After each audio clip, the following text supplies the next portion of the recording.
it water with the sheep in the box? In modern times, there is no creature more horrifying, fascinating, or captivating than the serial killer. Operating outside of the conventional understanding of crime and violence, killing not out of anger or passion, not for money or power, but simply because they feel like they need to. They feel a compulsion, a strange addiction to harming and killing others. This has always been a fascination, as true crime reporting has been around for hundreds of years at this point, but has really blown up since the advent of the internet and sites like Murderpedia. Yes, that is a real site and was actually a helpful resource in researching this video, and of course the true crime genre of podcast, as well as Netflix's choice to pump out documentary after documentary covering niche as well as well-known sensationalist crimes and conspiracies, only spurred the genre to further successes. In this video we will explore and discuss both the psychology and pathology of the serial killer, how we as a society influence and in some cases actively encourage the creation of the serial killer, and of course what we generally misunderstand or mistakenly believe about them. Before we begin here, I should probably make a few things clear. First, I'm not a criminologist, though in the process of making this video I did read a lot of criminology researchers' work, and none of what I say here is intended to be any kind of authority on the study of serial killers, merely a casual breakdown and exploration of the subject using commonly available information and case studies to discuss the subject of serial killers and mass murderers in a more casual fashion. Additionally, due to the nature of the subject matter, I will be primarily talking in generalizations, and whilst I will be using relevant case studies, I will inevitably omit a lot of perspectives and nuances due to this method. For example, almost all of the examples I'll be using throughout this video are white men, because white men make up the vast majority of serial killers for a number of reasons, similar to the way men make up the vast majority of all violent crimes, but I'm not denying that there are some pretty infamous non-white and non-male serial killers out there by any stretch. However, approximately 15% of serial killers are women, and as for race, the proportions seem to pretty neatly line up with the demographics, implying that race doesn't really have much to do with motive, since black people, for example, make up about the same proportion of serial killers as black people make up the proportion of the population. However, less is known about black and other non-white serial killers due to the fact that generally, killers kill within their own race, and as the media tends to focus more on photogenic white girls who are more easily sympathetic to white consumers, and there tends to be less concern about crime in majority black areas in general due to a lot of institutional racism within the police and wider society, these cases often go underreported by both the police and the media. If there's interest, maybe I'll do a shorter follow-up video about female serial killers or something. Anyway, in this video I will be attempting to understand and explain the environmental factors that may affect or exacerbate the prevalence of serial killers and other unusually violent people in our society, because I do not believe that anyone is born evil or born to kill or whatever. However, I want to make absolutely clear that the existence of these environmental factors doesn't let these people off the hook or remove any responsibility they might have for their actions. They're still monsters, they still killed people, they still committed heinous crimes, and they are still responsible for the actions and choices they made. However, much as we can point to stuff like poverty as an incredibly accurate predictor for crime more generally, it's important to examine the commonalities and repeated themes that might play a part in influencing the prevalence of the serial killer. Nobody commits a murder just because they're poor, but equally poverty provably exacerbates violent crimes, so whilst it's all well and good to punish individuals who commit murders, we also have to work to reduce the wider causes of these actions in order to reduce crime on a societal level if we want to actually effectively deal with it, and the first step towards doing that is to study criminals with an open mind. Oh, and content warning of course, because due to the subject matter we will necessarily be talking about genuinely horrific stuff, including but not limited to murder, torture, sexual assault, stalking, misogynistic violence, hate crimes of all kinds, child abuse, animal abuse, basically anything terrible you can think of that one person can do to another living creature we'll be talking about today, as we plumb the disturbing and horrifying depths of human depravity and immorality, try to understand the darkest parts of the human psyche and what might drive these often outwardly respectable and normal people to commit some of the most heinous acts ever recorded by history. It takes a village to raise a monster, and perhaps it's time we start to understand how.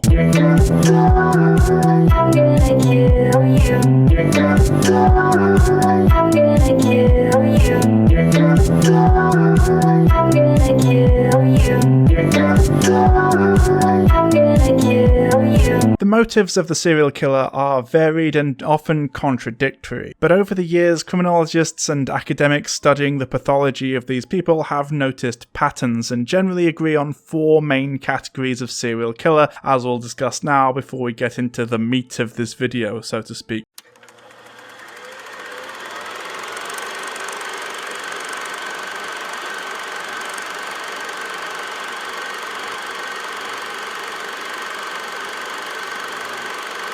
Perhaps the most terrifying kind of serial killer is the thrill killer, the monster who kills without reason or justification other than personal excitement, adrenaline seeking, and pleasure. These are the killers who view other people not as, well, other people, equals, individuals, but as prey, and their killing as a form of hunt, a pastime, a thrill-seeking activity. The Zodiac could potentially come under this category, as he said in one of his infamous and poorly punctuated letters to the police. I like killing people because it is so much fun. It is more fun than killing wild game in the forest because man is the most dangerous animal of all. To kill something gives me the most thrilling experience. It is even better than getting your rocks off with a girl. The best part of it is that when I die, I will be reborn in paradise and all those I have killed will become my slaves. I will not give you my name because you will try to slow down or stop my collecting of slaves for my afterlife. But possibly the most infamous of this kind of killer in modern times was the case of the Dnepropetrovsk Maniacs. Let me explain.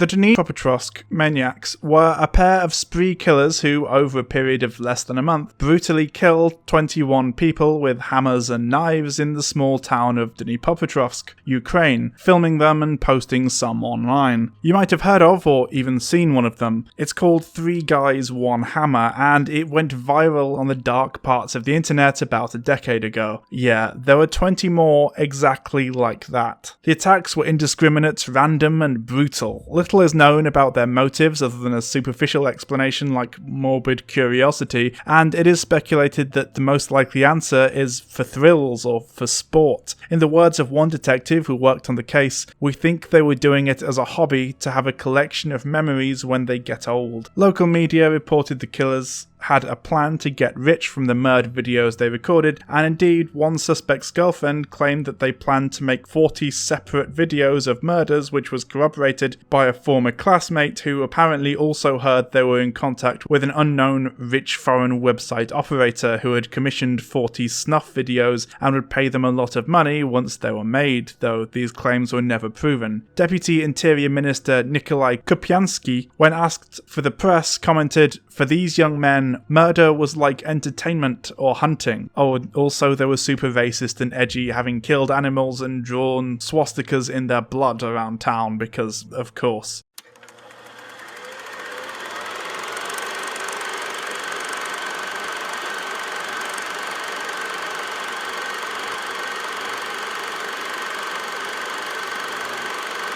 The sexual killer is a predator, a monster who above all kills for sexual pleasure or gratification. The sexual serial killer has a psychological need to have absolute control, dominance, and power over their victims, and the infliction of torture, pain, and ultimately death is used in an attempt to fulfill this need. They usually use weapons that require close, intimate contact with the victims, such as knives or hands, and as these killers continue with their murders, the time between killings decreases or the required level of stimulation increases, sometimes both, as it requires more and more brutality and murder to achieve the same sexual thrill. Kenneth Blanchie, for example, one of the Hillside Stranglers, murdered women and girls of different ages, races, and appearances because his sexual urges required different types of stimulation and increasing intensity, like a porn addict slowly gravitating towards more and more extreme material. Jeffrey Dahmer claimed to be on the search for the perfect fantasy lover, beautiful, submissive, and eternal. His increasing need for stimulation was demonstrated by the dismemberment of victims whose heads and genitals he preserved, and by his attempts to create a living zombie under his control by pouring acid into a hole drilled into the victim's skull. Dahmer once said, "Lust played a large part of it. Control and lust. Once it happened the first time, it just seemed like it had control of my life from there on in. The killing was just a means to an end, and that was the least satisfactory part. I didn't enjoy doing that. That's why I tried to create living zombies with acid and the drill." He further elaborated on this, also saying, "I wanted to see if it was possible to make," again it sounds really gross,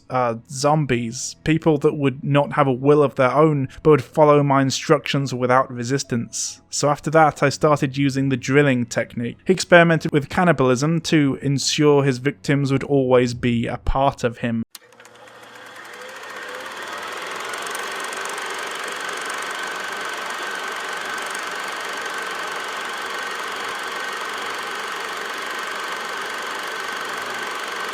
The next two will be pretty closely linked, and I considered making them one section, but the academic consensus does consider them unique types of killer, though there is a lot of overlap. So, the visionary serial killer suffers from psychotic breaks with reality, sometimes believing that they're another person, or are compelled to murder by entities such as gods or other mythical creatures. Due to the prevalence of serial killings in majority Christian countries, the two most common subgroups are demon-mandated and god-mandated, i.e. the killer will believe that they are being directed by either God or the devil. For example, Herbert Mullen believed the American casualties in the Vietnam War were preventing California from experiencing the big one, a natural disaster he believed would wipe out the entire state. As the war wound down, Mullen claimed his father instructed him via telepathy to raise the number of human sacrifices to nature to delay a catastrophic earthquake that would plunge California into the ocean. David Berkowitz, son of Sam, may also have been an example of a visionary serial killer, having claimed a demon transmitted orders through his neighbour's dog and instructed him to commit murder, though Berkowitz later described those claims as a hoax and constituted an attempt to achieve an insanity plea deal.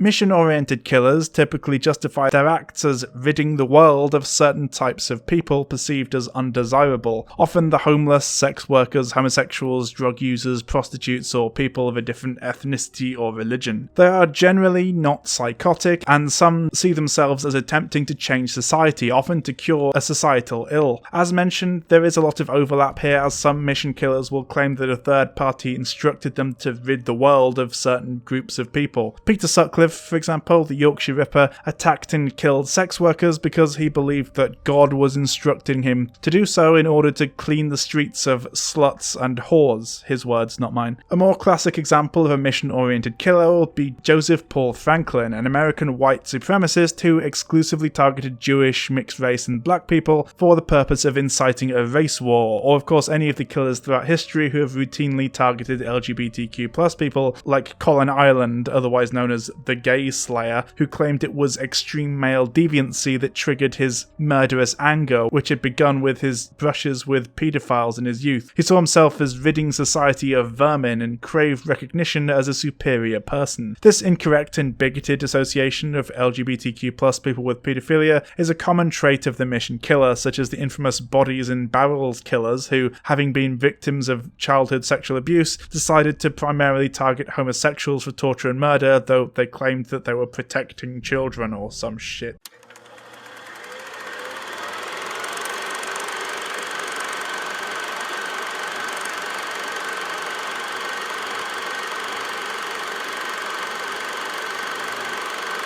Okay, so obviously we need to have some caveats here. Clearly, not everyone who kills multiple people is a serial killer. Colin Pitchfork, for example, who, fun fact, used to teach a cake icing course in my grandmother's hometown, which he attended and always used to say what a nice young man he was, who strangled 2 women to death in the early 1980s, not using a pitchfork because he's apparently never heard of nominative determinism, which, if you ask me, is a shame. He was literally called Colin Pitchfork and was also a serial killer, but didn't use any pitchforks in any area of his life, being a baker by trade, is a famous case primarily because he was caught by DNA evidence, the first case of it being used in this way, but was stopped before he managed to cross the official threshold, which is 3, but arguably more closely fits the standard serial killer profile than, say, a contract killer who kills for money rather than any kind of internal justification, even if said contract killer had killed multiple people. Generally, a serial killer is defined as a person who murders 3 or more people in a period of over a month, with cooling down time between murders. Obviously, there's significant overlap between serial killers and mass murderers, but I just wanted to make it clear that just because someone kills 3 people, that doesn't necessarily make them a serial killer. There are gangsters, people with severe anger issues, or indeed, as we'll be discussing later on in this video, officially state-sanctioned mass killings who we generally don't consider serial killers, though again, there is significant overlap, as, well, a serial killer is likely to be drawn to situations in which their killings may have more external justification either way. Likewise, our fascination with serial killers and mass murderers isn't just a fixation with violence, because violence occurs all over the place, and serial killers make up a tiny minority of it. Most murders are committed in a fit of passion or rage or jealousy, and are carried out by someone the victim knows, but it's not these killings that make the news, because there's a simple answer there. What compels us to learn more about serial killers is that often, at least on the face of it, there doesn't seem to really be an answer, or at least not a simple one. Someone getting mad in the middle of an argument and caving their boyfriend's skull in with a rolling pin is sad, but understandable to us. But someone coldly and calculatedly stalking, hunting and murdering several complete strangers is terrifying and not familiar to us. It's less understandable and harder to solve, or at least so it seems. For example, as previously mentioned, we know that poverty is the greatest predictor of crime in general, but that's not necessarily the case with this kind of criminal.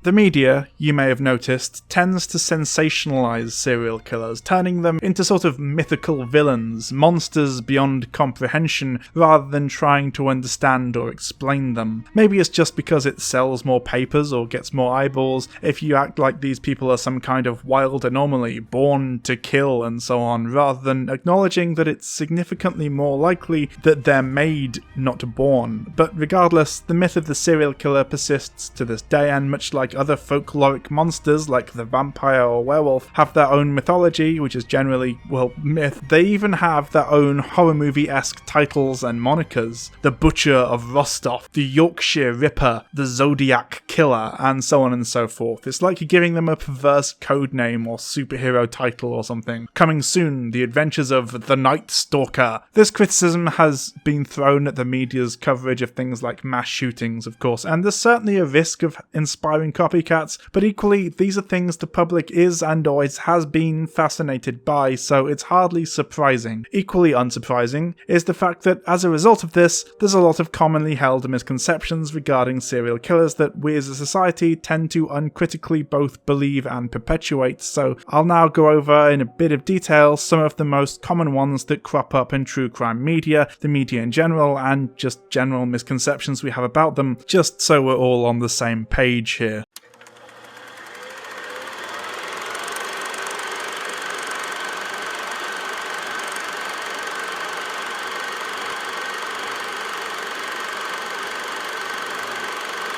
Probably the biggest question that people like to ask and pointlessly debate over is this: are serial killers born or made? Is this inconceivable evil really something that can just happen based on a number of external environmental factors? Surely not. It must be innate and ingrained, right? Someone must be born bad or broken or with something fucked in their brain to become that kind of monster. Well, that's a comforting thought that it isn't society that creates these monsters, that they're born evil, but I'm afraid that it doesn't really seem that way. In fact, from studying the serial killers we do know of, it appears quite the opposite. The commonalities, the consistencies between them appear not to be genetic, but environmental, particularly when it comes to early childhood and the like. Let's go over a couple of case studies.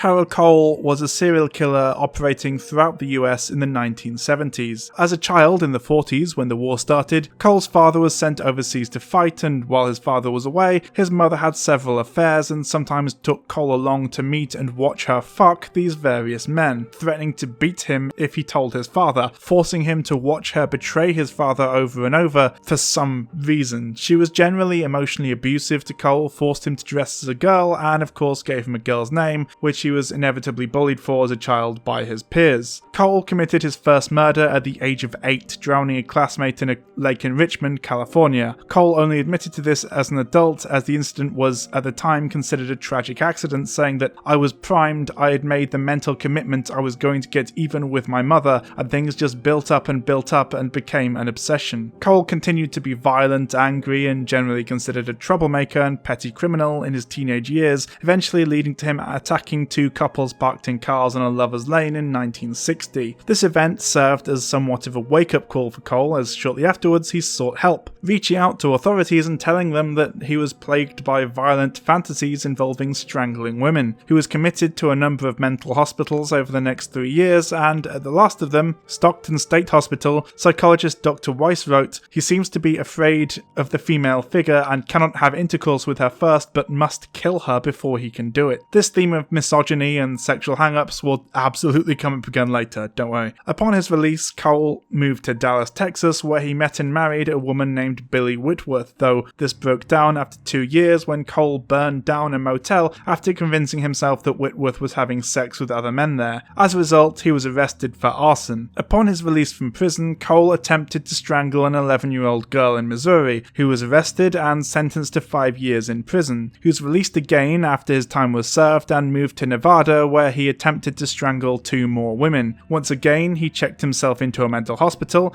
The doctors there again noticed his murderous fantasies, but elected not to detain him, and he was given a ticket back to San Diego. He went on to kill 14 women, most of whom he claimed had proven themselves to be unfaithful to their husbands and therefore deserved to die, including at least a couple who he personally had sex with first. But nah, seems like this guy was just born with a fucked up brain, right? Probably nothing going on there that could have been changed to have stopped him, and he was totally unaffected by anything that happened to him as a kid, I'm sure.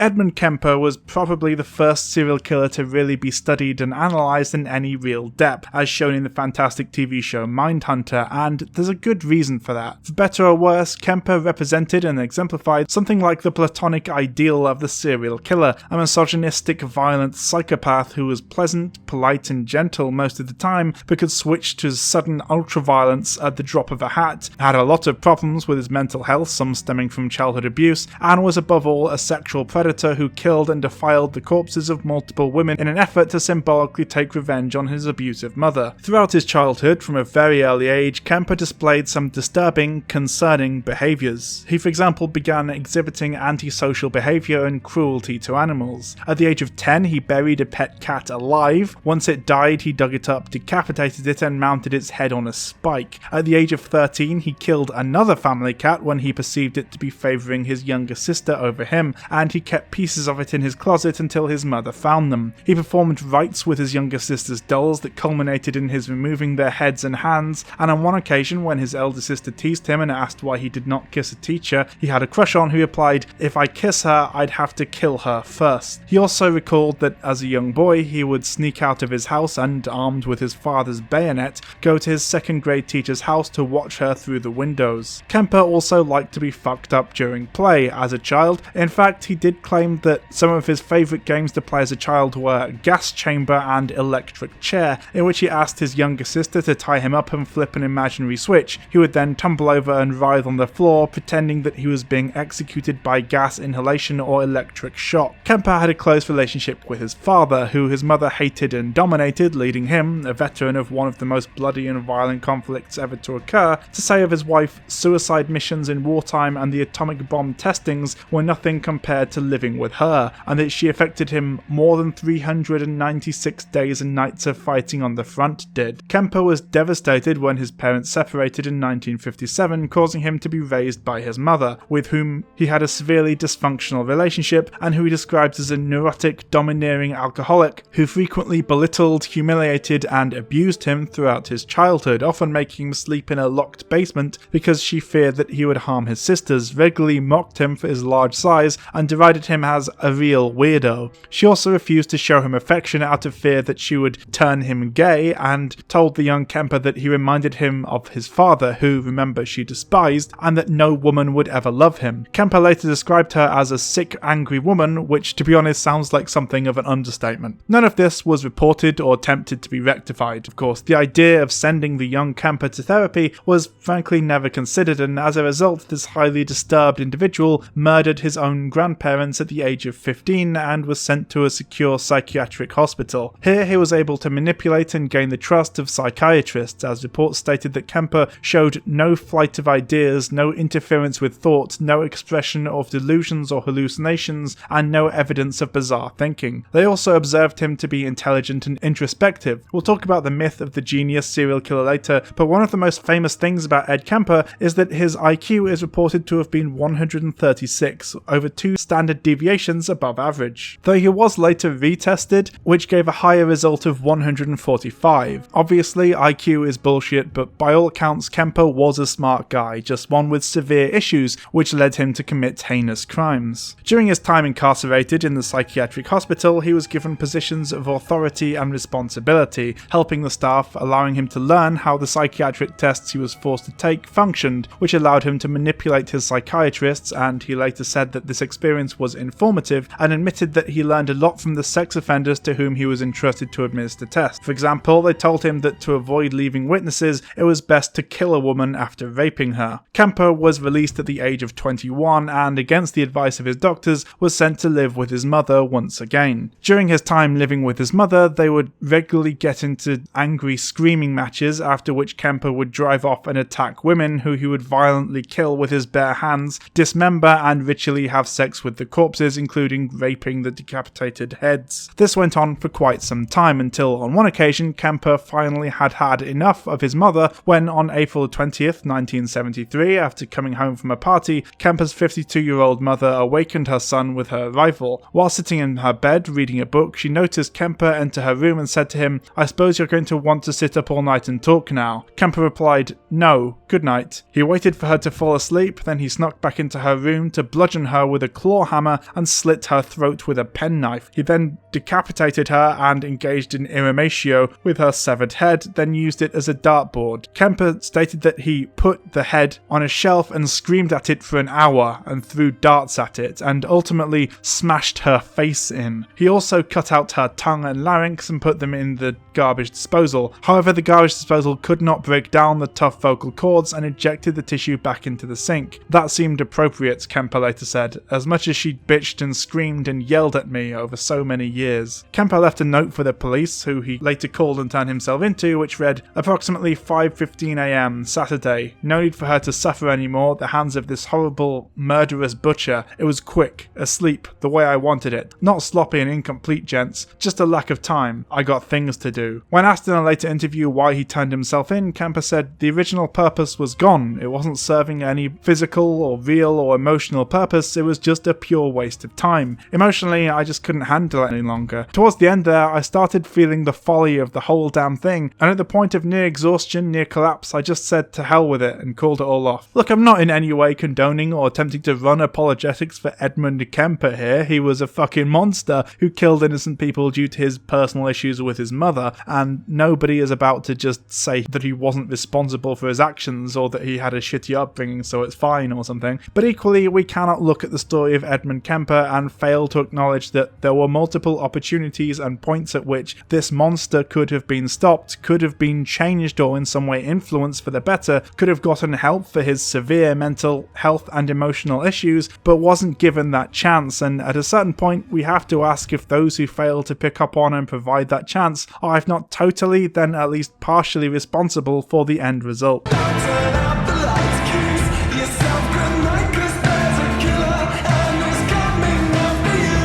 Fred West was a murderer who, along with his wife Rose, committed multiple sexual and violent crimes throughout the 1970s and 80s. West was reportedly somewhat of a mother's boy, doted on by his overprotected mother, who he claimed introduced him to sex at the age of 12, incestuously taking his virginity and forcing him to engage in acts of bestiality with animals in his early teens. West also claimed that his father had engaged in incest with his, Fred's, sisters on a regular basis, leading West to grow up having normalized the idea of incest and sexual violence. Indeed, in 1961, Fred's 13-year-old sister, Kitty, told her mother that Fred had been raping her since the previous December and had impregnated her. Arrested the same month, Fred freely admitted to police he'd been molesting young girls since his early teens and asked, "Doesn't everybody do it?" Kitty refused to testify against her brother, and as a result the case collapsed. As a young adult, West abused all his partners and children, repeatedly assaulting his stepdaughter and forced his first wife to turn to prostitution. Fred West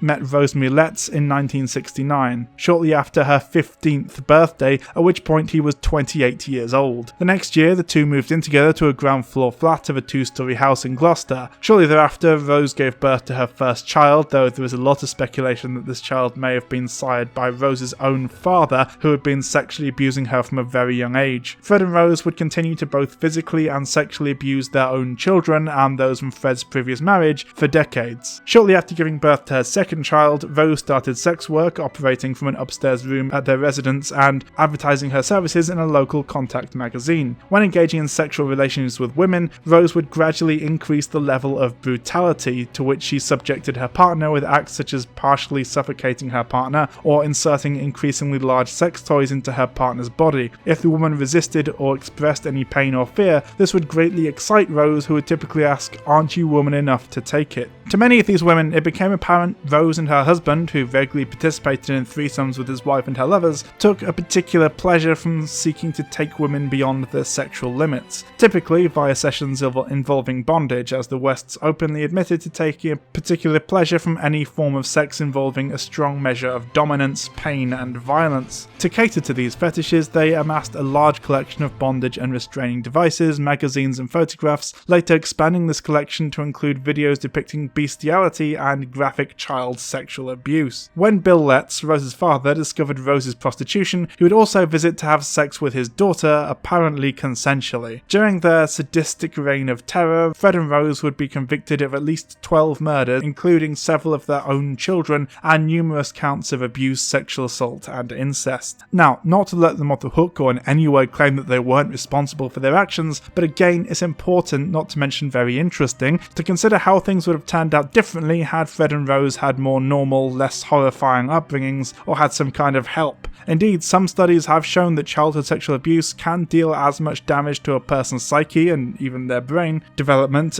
as a traumatic brain injury, and coincidentally, West suffered 2 separate brain injuries as a teen as well, so it's certainly possible that the normalization of sexual abuse, along with the effects such abuse can have physically, may have played at least some role here.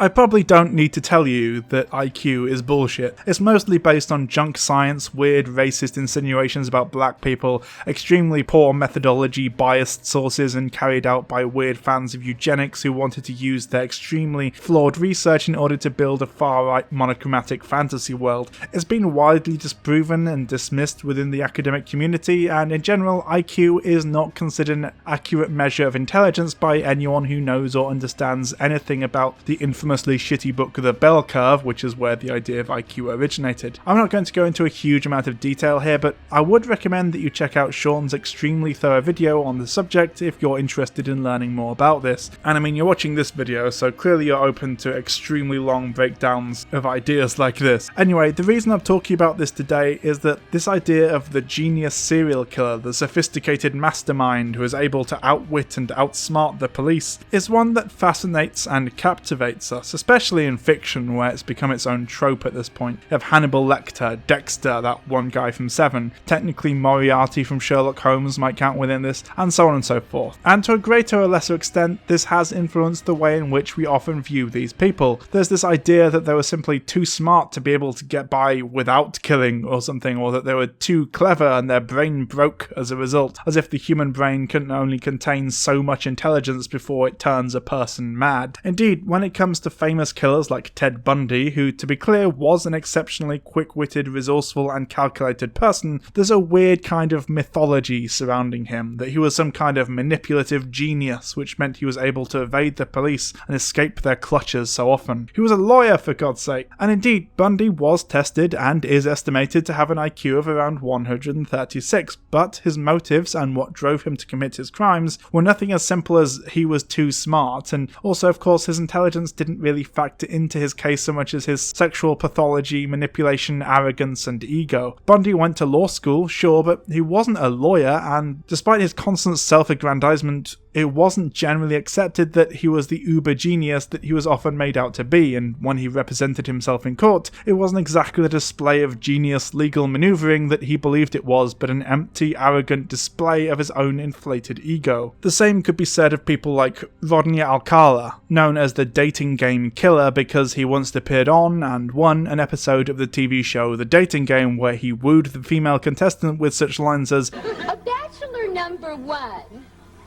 I am serving you for dinner. Oh. What are you called and what do you look like?" I'm called the banana, and I look really good. Can you be a little more descriptive? Peel me.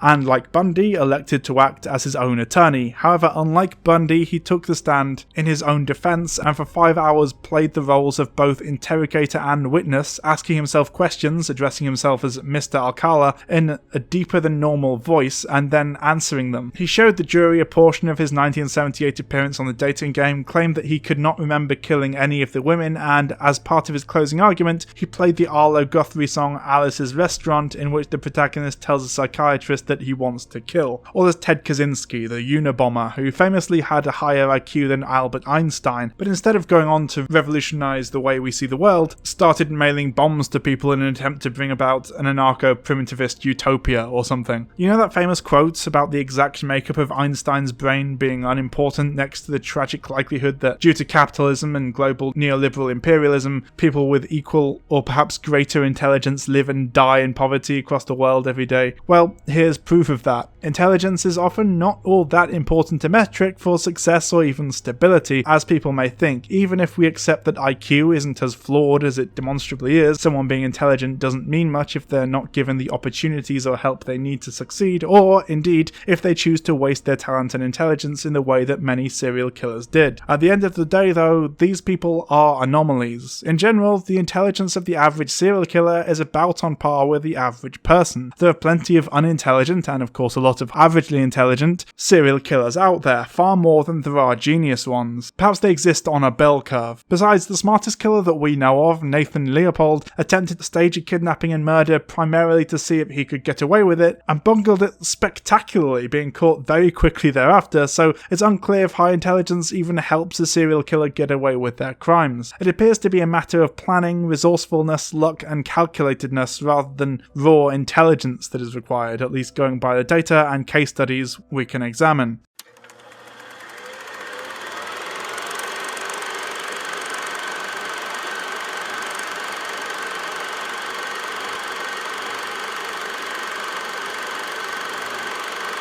One of the most common and definitely the most insidious myths that has persisted regarding serial killers is this idea that actually serial killers are secretly LGBTQ+, and they kill because they're sexually abnormal and therefore somehow broken in the brain and violent. You used to see this a lot more with regards to gay people, in that gay serial killers were held up as some kind of deranged proof that liking other dudes makes you inherently violent or something, often citing John Wayne Gacy, who unsurprisingly was a pretty messed up guy who struggled struggled with his sexuality so much that he would often fly into a blind rage over the idea of participating in homosexual acts due to intense internalized homophobia, leading to him primarily killing people he found himself being attracted to after sexually assaulting them. Nowadays, however, the homophobia of the past has morphed into the transphobia of today, and of course famously J.K. Rowling recently released a novel in which a cross-dressing serial killer preys on women in bathrooms and shit, because of course she fucking did. In defense of this pretty on-the-nose piece of queerphobia, a lot of people online took to listing a bunch of real-life cross-dressing serial killers, implying somehow that the two were connected, including making shit up about cis male killers, claiming that they became trans in prison, which turned out to be a fucking lie because no shit. So I guess let's take a look at a couple of those, as well as the often touted BDSM killer trope, perpetuated by people who think that kink is somehow dangerous because to these people degeneracy is such a broad term that is basically useless. There is definitely a broader discussion to be had about the prevalence of the cross-dressing killer in media, but others have already done that way better than I ever could, so I'll link to a video I recommend on the subject in the card section up here. Right, let's do some fact checking, shall we?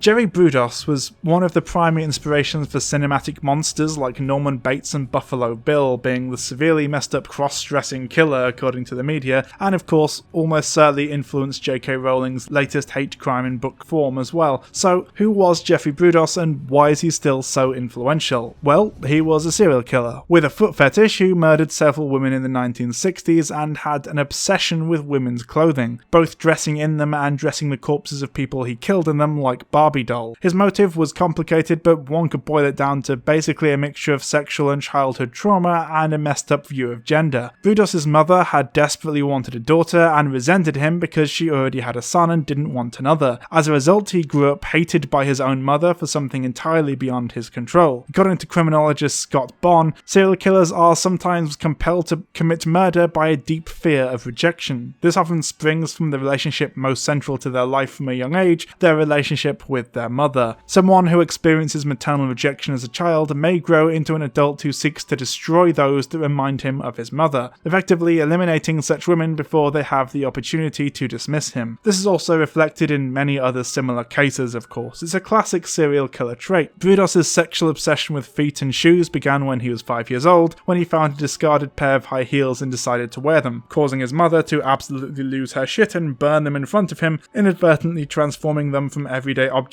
to a forbidden taboo. Brudos did not ever claim to be a woman or anything other than what he was, a cis man who had a sexual interest in women's clothing stemming from his deep-rooted mummy issues, reflected by the way he didn't only dress up himself but also dressed up the corpses of his victims, as well as, of course, his violent tendencies towards women, which he carried out whilst defying his mother whilst cross-dressing. This has nothing to do with being trans and everything to do with childhood trauma and abuse, but I guess that doesn't make for as compelling a narrative as we are being pressured into sex with some trans women.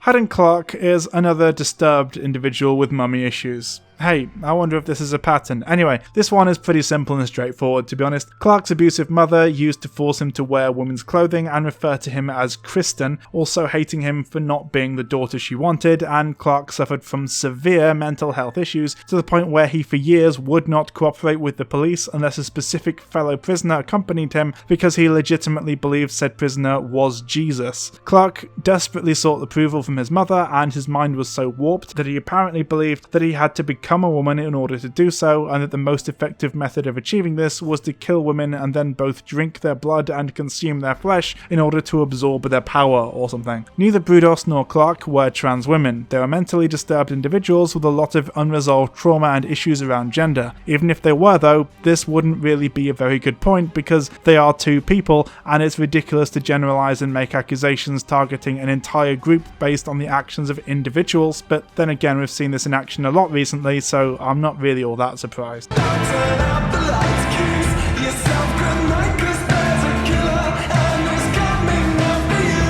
David Parker Ray, otherwise known as the Toy Box Killer, was a serial rapist and killer who over a period of several years would abduct, sexually assault, torture, imprison and kill up to 60 women in order to act out his feelings of aggression and control over them under the guise of simply being into kink, claiming that his victims actually wanted it all along or something. Not much is known about Ray, but it's clear that he was not practicing what one would call proper BDSM, which generally is about pleasure and communication and trust, and instead used it as an excuse to harm women, especially sex workers. Oh, and of course he had an abusive childhood during which his violent father would force him to look at sadomasochistic pornography from an incredibly young age. Additionally, as a child, Ray was teased for being unusually shy around girls, something he internalized and resolved to rectify in later life. Ray did not kill because he had a sexual fetish, he was a sadist by the purest possible definition and enjoyed harming others, not in a sexy BDSM way where it's more about the fantasy and a mutual play sort of thing, but, well, just rape and murder with extra steps. You know that saying about how rape is to sex, what being murdered by being beaten to death by a shovel is to gardening? Well, you could make a similar point about Ray's actions being only very loosely connected to BDSM. Ray may have been sexually kinky, but that's not why he killed. Like many serial killers, what he desired above all else was power and control over others, usually women. Just listen to this reenactment of a real cassette tape he recorded and played to his victims immediately after they woke up in his trailer, and tell me that this was at any point just a fun kinky sex game. I fucking dare you. Now you are obviously here against your will, totally helpless, you don't know where you're at, don't know what's going to happen to you. You're very scared or very pissed off. I'm sure that you've already tried to get your wrists and ankles loose, and no you can't. Now you're just waiting to see what's going to happen next. You probably think you're going to be raped, and you're fucking sure right about that. Our primary interest is what you've got between your legs. You'll be raped thoroughly, and repeatedly, in every hole you've got, because basically you've been snatched and brought here for us to train and use you as a sex slave. Sound kinda far out? Well, I suppose it is to the uninitiated, but we do it all the time.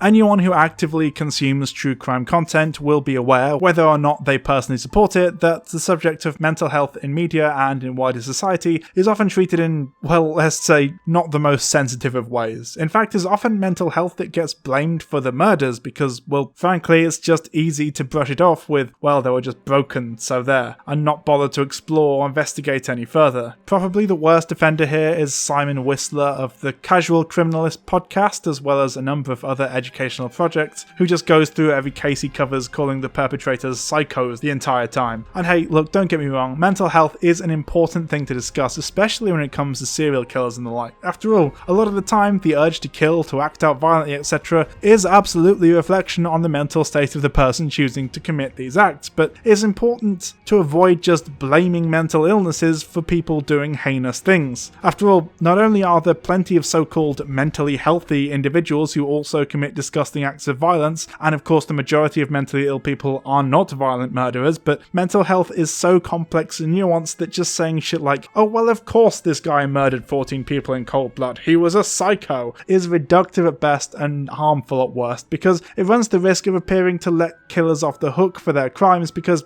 hey, they're mentally ill, so it's not like they're morally culpable, right? And of course it demonizes the mentally ill as potentially violent maniacs, not that that stops the American press or politicians doing so after every mass shooting in order to protect the NRA lobbyists who line their pockets. There are a few specific illnesses that go misunderstood more than others, as I will now demonstrate. Oh, she's sweet but a psycho, a little bit psycho. At night she's screaming, I'm on my mind. Borderline personality disorder, or BPD, is a mental health and personality disorder characterized by a difficulty forming or maintaining stable interpersonal relationships, a distorted sense of self, and often extreme emotional reactions. Those affected often engage in self-harm and other dangerous behaviors, often due to their difficulty with returning their emotional level to a healthy or normal baseline and the aforementioned extreme mood fluctuations. They may also struggle with a feeling of emptiness, fear of abandonment, and detachment detachment from reality, characterized by episodes of hallucinations including hearing voices, which can sometimes feel like instructions to harm oneself or others, and distressing beliefs that no one can talk the sufferer out of, such as believing loved ones are secretly trying to kill them. This is a serious and difficult disorder to live with, and approximately 10% of people affected with BPD die by suicide. The disorder is often stigmatized in both the media and the psychiatric field, and as a result is often underdiagnosed. However, with therapy and guidance, this disorder can be effectively managed, and its more extreme symptoms mitigated or effectively treated with medicine and coping strategies. People with BPD are not more likely to be serial killers, especially if they've been provided the assistance they require to help manage their condition. A mood swing does not a killer make, and a paranoid delusion does not necessarily mean a violent outburst. Oh, she's sweet but a psycho, a little bit psycho. At night she's screaming, I'm on my mind. Let me tell you a bit of a story before we get into this one. Let's discuss the White House Farm murders. The White House Farm murders took place near the village of Tolleshunt, Darcy, Essex, during the night of the 6th of August 1985. Neville and June Bamber were shot and killed inside their farmhouse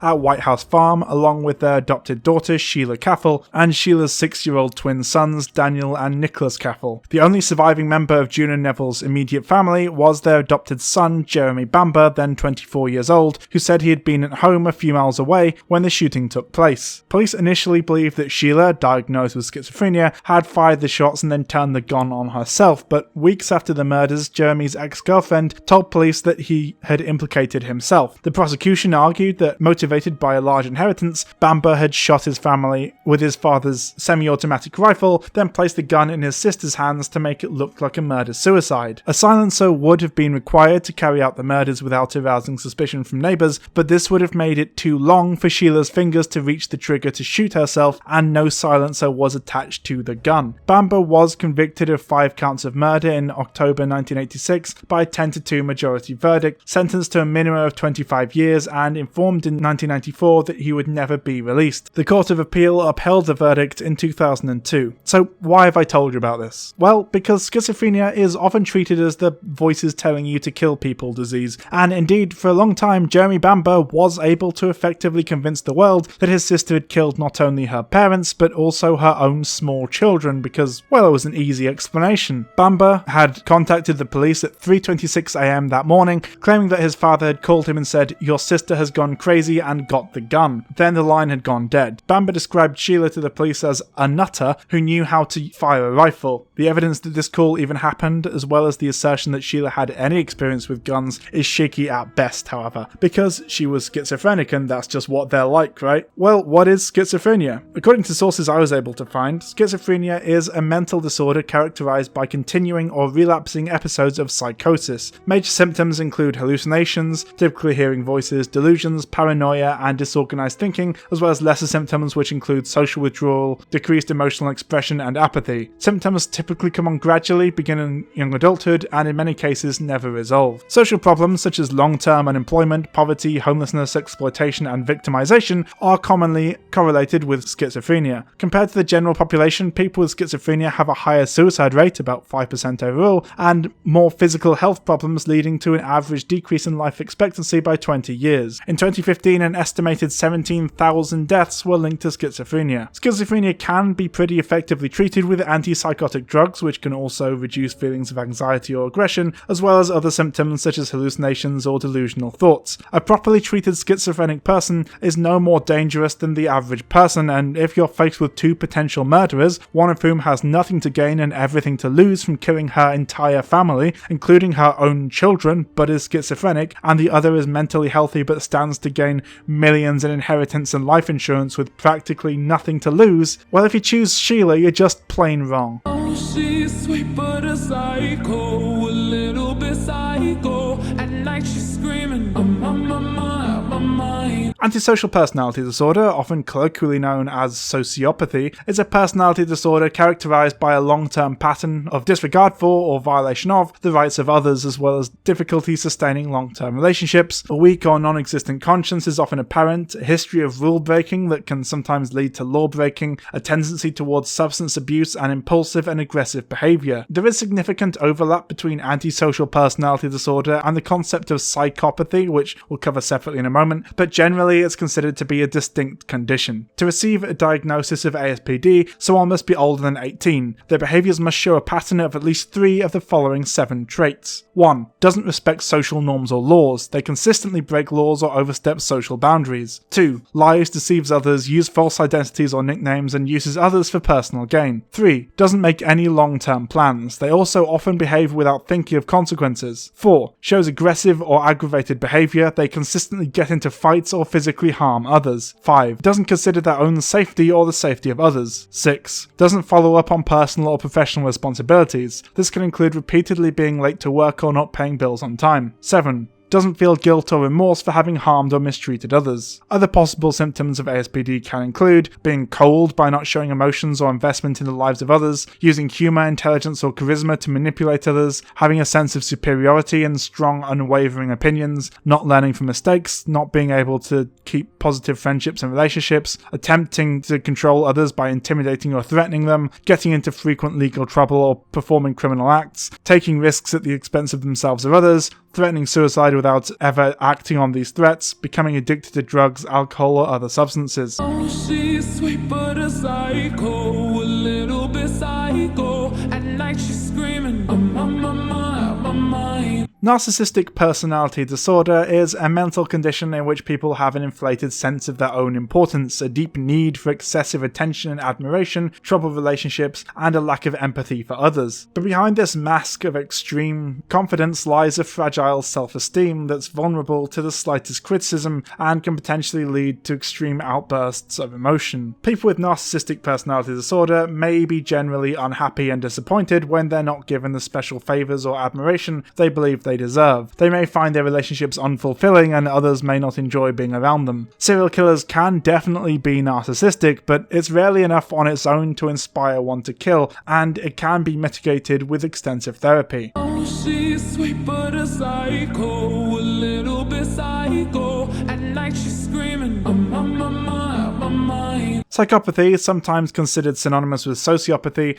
is characterized by persistent antisocial behavior, impaired empathy and remorse, and bold, disinhibited and egotistical traits. Different conceptions of psychopathy have been used throughout history that are only partly overlapping and may sometimes be contradictory. Although no psychiatric or psychological organization has sanctioned a diagnosis titled psychopathy, assessments of psychopathic characteristics are widely used in criminal justice settings and may have important consequences for individuals. The study of psychopathy is an active field of research. The term is also used by the general public, popular press, and in fictional portrayals. Whilst the term is often employed in common usage along with crazy, insane, and mentally ill, there is a categorical difference between psychosis and psychopathy, and studies have linked psychopathy to alternative dimensions such as high levels of antagonism and low or even non-existent levels of conscientiousness and anxiousness, as well as a lack of socialization and responsibility, impulsivity, sensation-seeking in some cases, and aggression. Otto Kernberg, from a particular psychoanalytic perspective, believed psychopathy should be considered as part of the spectrum of pathological narcissism that would range from narcissistic personality on the one end, malignant narcissism in the middle, and psychopathy at the high end. Psychopathy, narcissism, and Machiavellianism, 3 personality traits that are together referred to as the dark triad, share certain characteristics such as callous, manipulative, interpersonal style. The dark tetrad refers to these traits with the addition of sadism. Oh, she's sweet but a psycho, a little bit psycho. At night she's screaming, I'm on my mind. Everyone knows that a significant enough blow to the head can cause someone to change quite significantly. This phenomenon was of course made famous by the case of Phineas P. Gage, an American railroad worker primarily remembered for his miraculous survival of an accident in which a large iron rod was driven completely through his head, destroying much of his brain's left frontal lobe, and for that injury's reported effects on his personality and behaviour over the remaining 12 years of his life. Effects sufficiently profound that friends saw him, for a time at least, as no longer Gage.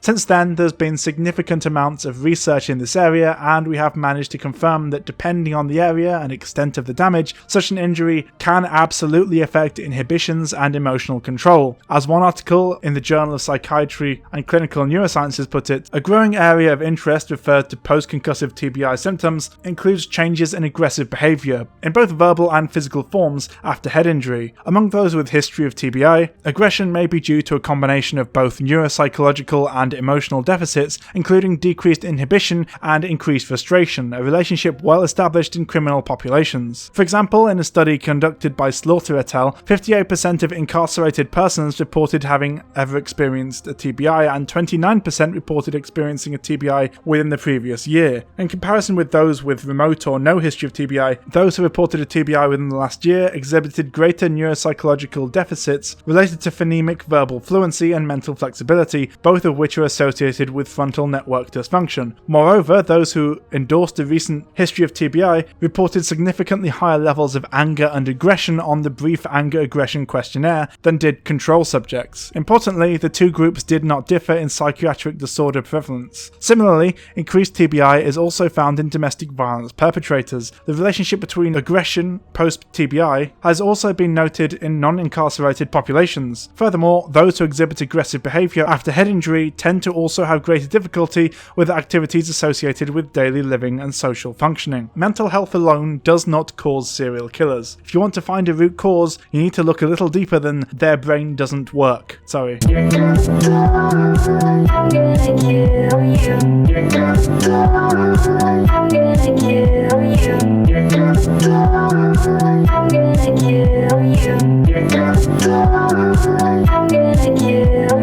The police do not cause serial killers to exist, though to be clear, the media certainly has a significant amount of influence in this area, but institutional bias and incompetence on the part of the police and the media definitely do enable serial killers to get away with their crimes for significantly longer than they otherwise would. This is one of the things I find most frustrating when listening to true crime podcasts, incidentally. Half the time, the police are just obviously openly corrupt, incompetent, bigoted, etc., and yet this is rarely, if ever, commented upon unless qualified with, actually, the police are fine most of the time, it's just that every other week we happen to come across a case of them being cartoonishly bad at their jobs, or some version of the bad apples argument that's recently being demonstrated to be largely bullshit, and that's incredibly frustrating. It's okay to acknowledge that sometimes the police cause significant harm to specific communities, do not care about entire groups of people, and actively abuse and victimize others, and above all that they are often simply not good at finding or detecting criminals, supposedly one of the main things they're supposed to be there for, and that they have deep-rooted institutional prejudices that prevent them from being as effective as they otherwise could be, and ultimately allow serial killers to kill more people than they would have been able to if coppers were good at doing their jobs, gave a shit about and didn't racially profile people from marginalized communities, or both, definitely both. This is especially stark when it comes to killers who actually are cops, or who respect and agree with cops, or in fact simply happen to prey on people that investigators either don't care or aren't overly fussed about dying. We'll go into a few examples here, but these are not unique or uncommon by any stretch. If you consume enough true crime content, you'll start to notice patterns, shall we say, and I'm tired of podcast hosts having to stop mid-story in order to qualify their criticism of the police with a few minutes of bootlicking.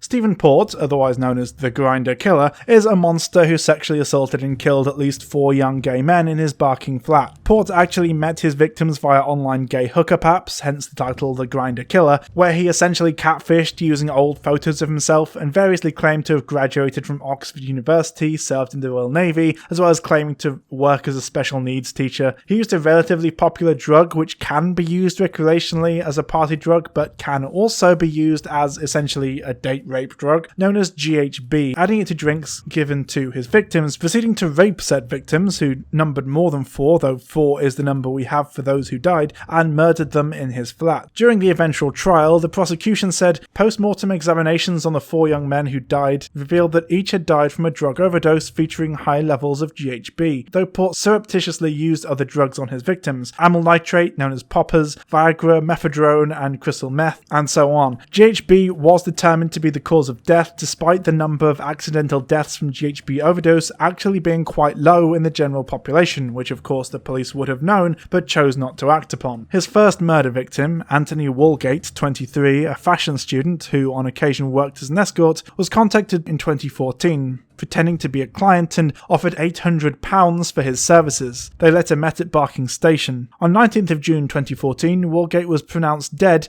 shortly before 8 AM after Port himself anonymously called the emergency services, reporting a young boy collapsed or had had a seizure or was drunk on the street outside his flat. Let me just repeat that. Port personally called the police, informing them of a corpse outside his own block of flats, though he initially tried to act like he was just a passerby. Evidence linking Port to Walgate's death was missed at this time, and the unusual circumstances weren't really thoroughly investigated, though Port was convicted of perverting the course of justice in March 2015 because his account of the death to the police kept changing. He was imprisoned for 8 months but released the following June and electronically tagged. He was not, unfortunately, charged for the murder because the police didn't think it even was a murder. More on that in a moment. Between August 2014 and September 2015, both before and after his release from prison, which again only happened due to the police's incompetence, Port murdered at least 3 more men. Gabriel Kavari, 22, who had moved to London from Slovakia and had briefly lived with Port, Daniel Whitworth, 21, from Gravesend in Kent, who worked as a chef, and Jack Taylor, 25, who lived with his parents in Dagenham and worked as a forklift truck driver. The bodies of the last 3 of the 4 murder victims were found in the graveyard of the Church of St. Margaret of Antioch, which was literally just across the road from Port's flat in Barking, 2 of which were found by the same woman on separate occasions walking her dog. In 2015, Port was charged with 4 counts of murder and 4 of administering a poison, but at the Old Bailey in June 2016, prosecutors added 6 more counts of administering a poison, 7 charges of rape and 4 of sexual assault. He also faced 4 alternative charges of manslaughter. Port appeared via video link from HM Prison Belmarsh and denied all charges. On the 23rd of November 2016, Port was convicted of the assaults by penetration, rapes and murders of Anthony Walgate,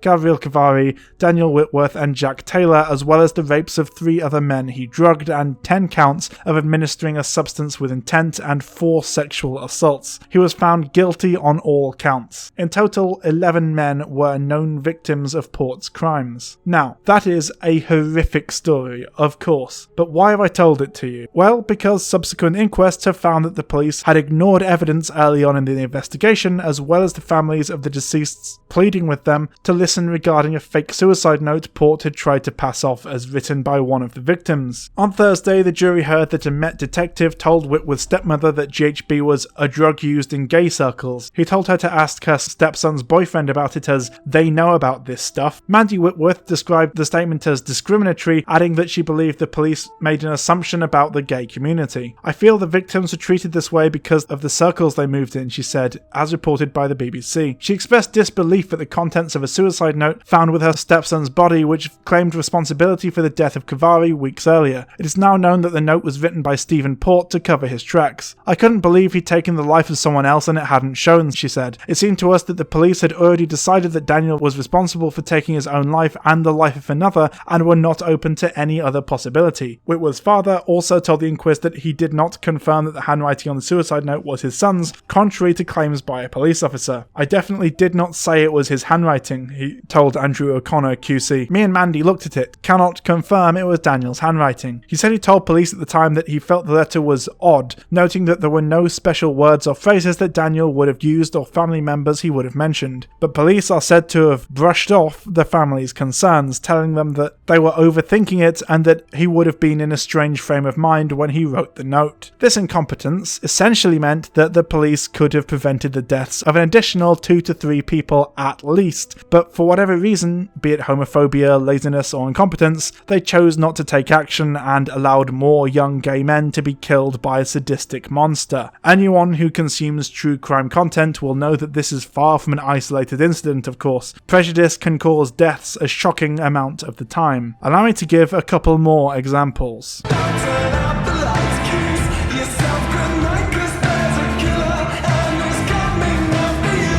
Peter Sutcliffe, known as the Yorkshire Ripper, was a serial killer who throughout the 1970s murdered 13 and attempted to murder a further 10 women, mostly sex workers, with a ball peen hammer, which reference looks like this, and a knife throughout the countryside of northern England. He claimed to believe that God had told him to murder these women, admitting in one interrogation, "The women I killed were filth, bastard prostitutes who were littering the streets. I was just cleaning up the place a bit." At his trial, he pleaded not guilty to 13 charges of murder, but guilty to manslaughter manslaughter on the grounds of diminished responsibility because, you guessed it, he was being instructed by a higher power and therefore it was God who is responsible for these murders or something, and he was merely the tool of God's will. Sutcliffe further claimed that he had heard voices that ordered him to kill prostitutes while working as a gravedigger, which he claimed originated from the headstone of a Polish man, Bronislaw Zaplowski, and that the voices were that of God. Now, all of this is horrifying, of course, but what makes it more terrifying, in my opinion, is that the police didn't really start taking this case seriously until Sutcliffe started targeting people who were not prostitutes. Detectives, journalists, and the Attorney General who prosecuted Sutcliffe have been criticised for dismissing some women who died as sex workers. Senior officers' focus on the killer targeting only sex workers was seen as one of the many crucial wrong turns taken during the 1970s investigation. At Sutcliffe's trial, prosecutor Sir Michael Havers, then Attorney General, said, "Some were prostitutes, but perhaps the saddest part of the case is that some were not. The last 6 attacks were on totally respectable women." In 1979, one senior detective told reporters the killer has made it clear he hates prostitutes, many people do, but the Ripper is now killing innocent girls. Police categorised Sutcliffe's victims as innocent and non-innocent based on class and lifestyle. Marcella Claxton, a black woman who survived an attack by Sutcliffe in 1976, was racially abused, wrongly labelled a prostitute, and her accurate description of the killer was dismissed. It has been argued that this police prejudice in no small part contributed to the deaths of many more people whose lives could have been saved had the police started taking the investigation and the witnesses, many of whom were sex workers, more seriously early on.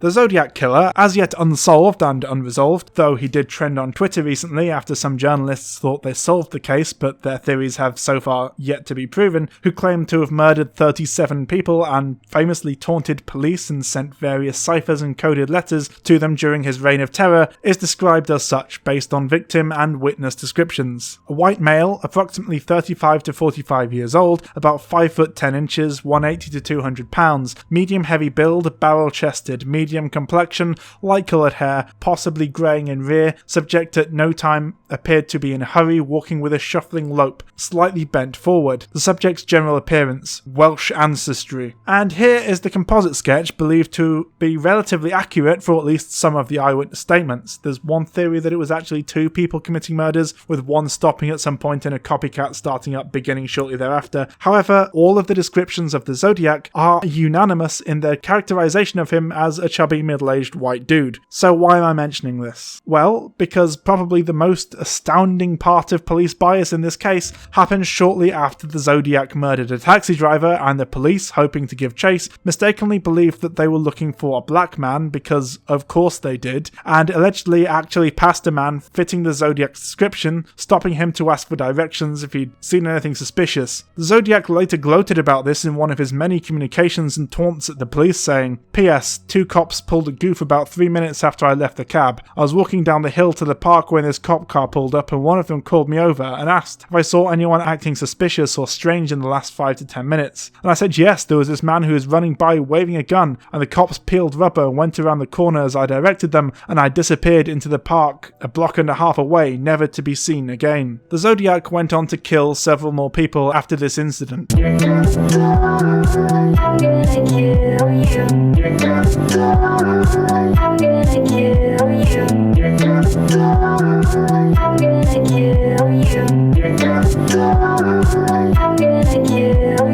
Here's a question for you. What counts as a murder? How do we quantify what makes a person a killer? There's the official explanations and definitions, of course, 3 or more murders with a cooldown period, etc. But the more interesting complication, at least to me, is where the line is drawn. For example, and again, I know I use this hypothetical a lot, but it's important to bring it up here. If someone were to kill a homeless person every month, brutally murdering them because they believed they were scum and that they were on a mission to clean up the streets of filth, we would consider that person a serial killer. But what about if a politician who've used the homeless as a bunch of lazy layabouts who dirty up their city implements a policy that cuts homeless services and at the same time makes more people homeless, thus squeezing the existing homeless population to breaking point, and thousands of them start to die as a direct result? Or indeed, what about the many cops who break up homeless camps, steal their possessions, take what little they have, move them on so that they don't make the city look bad, thus causing many to die? At the end of the day, more people are killed that way, right? Is a person who supports such such legislation, a serial killer? But even if we put that aside, what about the people who kill repeatedly, often targeting specific groups, but do so under the guise and with the support of the state? How many serial killers become soldiers so they have an excuse to murder foreigners, or commit war crimes under the protection of the US government in order to satisfy that same hunger for violence and domination? How many become cops and use that authority and the implicit trust cops can command, not to mention how often they get to murder dogs, black people, and just members of the public in general without repercussion due to the power of the police unions and the influence of the state to protect as instruments of violence? If you're a serial killer and you just had a need to kill innocent people, what better job would there be than a police officer? All you have to do is exclusively pick on unarmed black people and claim that you feared for your life or something, and you get to kill as many as you like unless someone films it, in which case you'll get a slap on the wrist, a few weeks paid leave, and then return to duty shortly thereafter. Oh, and for the sadistic serial killer who enjoys animal abuse, which again is a lot of them, it's police procedure to kill dogs on sight when entering a suspect's home, so congrats on that too. Likewise, if you want to act the big man and kill brown people, why not join Blackwater or some other mercenary group hired by the US military? You'll get to commit heinous acts of violence like the Nisour Square massacre, in which Blackwater operatives shot at Iraqi civilians, killing 17 and injuring 20, whilst escorting a US embassy convoy. Blackwater guards claim that the convoy was ambushed and that they fired at the attackers in defense of the convoy, though the Iraqi government and Iraqi police investigator Faris Sadi Abdul stated that the killings were unprovoked, which was later corroborated by an FBI investigation which found that of the 17 Iraqis killed by the guards, at least 14 were shot without cause. Now, technically, in 2014, 4 Blackwater employees were tried and convicted in US federal court, one of murder and the other 3 of manslaughter and firearms charges. However, all 4 convicted received a presidential pardon in December 2020, so, I mean, it's not like you'd even face too many consequences, right? Or you could join the intelligence service, which seems to specialise in torture and mistreatment of prisoners of war if you're a particularly sadistic piece of shit. So, who counts as a serial killer? Well, only the people who don't use official channels to sate their hunger for murder, I suppose. It does make you wonder, though, how many of our supposedly trusted and respectable public servants are the same monsters we fear coming for us in the dead of night, but who are cloaked in the false legitimacy of the uniform of an agent of the state.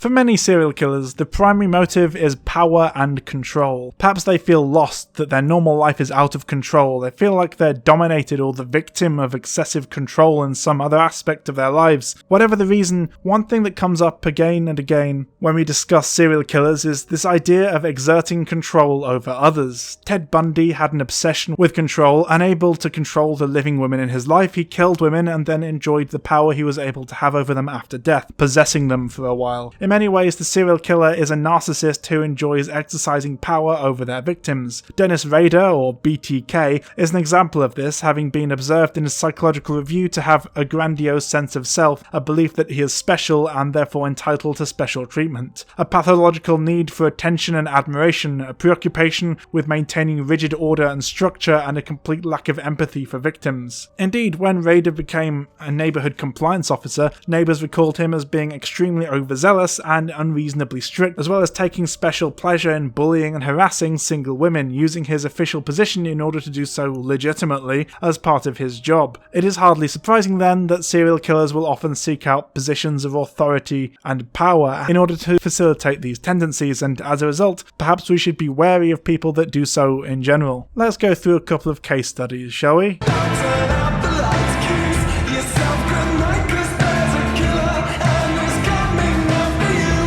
Among the people we trust implicitly, more than anyone else on this earth, have to be our doctors, especially if you've been seeing the same one for quite some time, and double especially if you live in a small town or village where the doctor is an important and integral part of the community. Which is why medical professionals are among the most successful, if you want to call it that, serial killers. Beverly Allett, for example, Michael Swango, but probably the most infamous medical killer is Dr. Harold Shipman, nicknamed Dr. Death for what will shortly become some very obvious reasons. See, Shipman is one of, if not the, most prolific and infamous serial killers in the world. Between 1975 and 1998, Harold Shipman is estimated to have killed between 250 and 450 elderly people under his care, doing so by injecting them with an absurd amount of diamorphine and allowing coroners to chalk the deaths up to national causes since, well, who's going to question too much if an 80-year-old lady dies? Most of them would have had pre-existing illnesses anyway, because that's all part of being old, but for those who didn't, Shipman would actually alter their medical records after the fact to reflect whatever bullshit he made up, which came back to bite him in the arse later on, as the digital timestamps of the altered records showed that he had tampered with them, and very quickly insist on having the bodies cremated to destroy all evidence. He was able to get away with this for decades, due partially to the fact that, as the local doctor, he was assumed to simply be unlucky to have looked after a number of unusually sick people, and very few people in the community, and indeed the police, took the accusations very seriously, even when concerned citizens, like a local taxi driver, the owner of the local funeral home, and even other local doctors' surgeries in the town, had spoken out about the fact that the number of people under Shipman's care dying was orders of magnitude higher than the average for the area and demographics of his patients, until he panicked and made an extremely stupid mistake and tried forging a victim's will in order to gain financially from the murder, and was found out basically immediately because he did so incredibly obviously and incompetently. As a result of all this coming out, more restrictions and checks and balances were put in place in the UK to help prevent anything like this ever happening again, but it's unclear whether or not a sufficiently motivated person could find some way to bypass them or find some other way. Regardless, it's clear that Shipman was able to get away with his crimes for so long, primarily because his chosen profession was one that often afforded or commanded respect, and he held positions of power and authority. After all, technically, your doctor is there to give you advice and even sometimes orders, which, in order to get better, you must follow. What greater authority is there than your doctor when it comes to your health? Who would question or second guess their own doctor?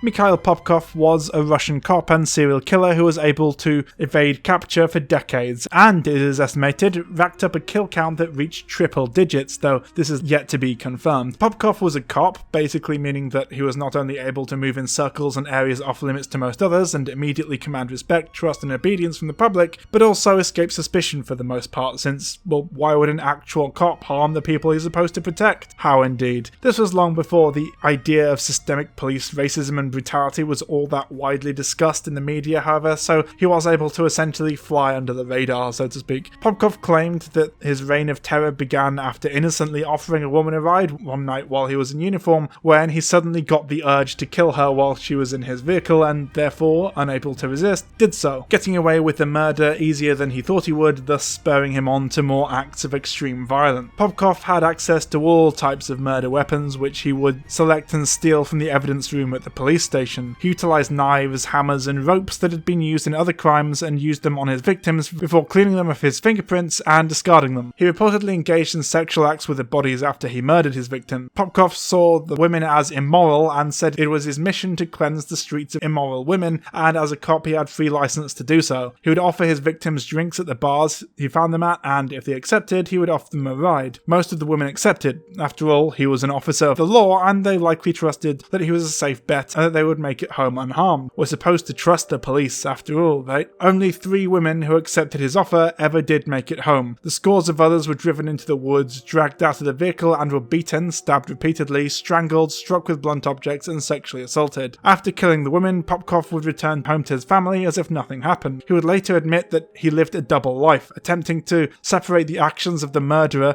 nicknamed the Werewolf by the media, from those of the kind-hearted family man and trusted officer of the law, Mikhail Popkov. He was so good at it that his own daughter refused to believe that he was the maniac and repeatedly questioned the verdict. The police were also baffled. They had no leads on a suspect and the profile they'd created did not help in identifying the killer. And of course they were unwilling or unable to conceive of one of their own being the monster. Popkov did not entirely escape suspicion, however, as one of his victims survived his attack and lived to tell the tale. The teenager was picked up by the killer, driven to the woods, had her head slammed against a tree and fell to the ground. She woke in the next day in the hospital and had somehow survived the blow to the head and laying outside naked all night exposed to the elements before being discovered and taken to the hospital. She visually identified Mikhail Popkov as her attacker, but the police did not believe her because, well, the police stick together and one of them is credibly accused of a heinous crime, as we now know. Popkov's wife, Elena Popkova, who also worked for the police department, provided an alibi, and he continued to walk free, going on to kill many more women.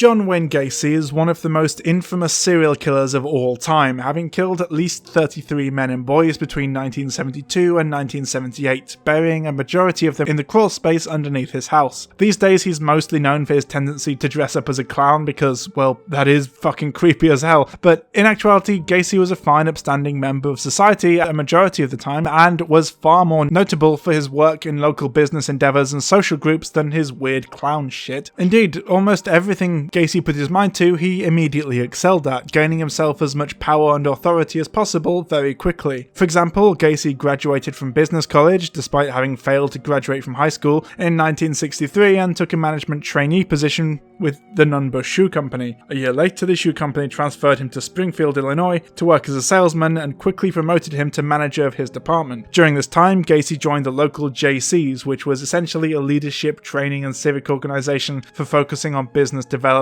management skills and individual training, community service and international connections. Essentially, it was a group of local business people with whom Gacy ingratiated himself and rose through the ranks extremely fast, over the years becoming one of their most successful, respected members, giving him significant influence and access within the local community. Around the same time, 1964, Gacy's father-in-law purchased 3 KFC restaurants so Gacy could manage them and provide for his family. The wage was $15,000 per year, the equivalent of about $123,900 as of 2021, plus a share of the restaurant's profits. As KFC manager, Gacy used his influence and power over employees to behave inappropriately and insert sexuality and alcohol as much as possible, even converting his basement to a social club where he would invite his employees to socialize, watch porn, and get absolutely blasted. He also used his influence over employees to persuade one of them to intimidate a witness to some of his crimes. When he was convicted for sexual battery charges, Gacy again quickly rose to a position of authority and power within the prison. Within months of his arrival, he'd risen to the position of head cook. He also joined the Inmate JC chapter and increased its membership from 50 to 650 men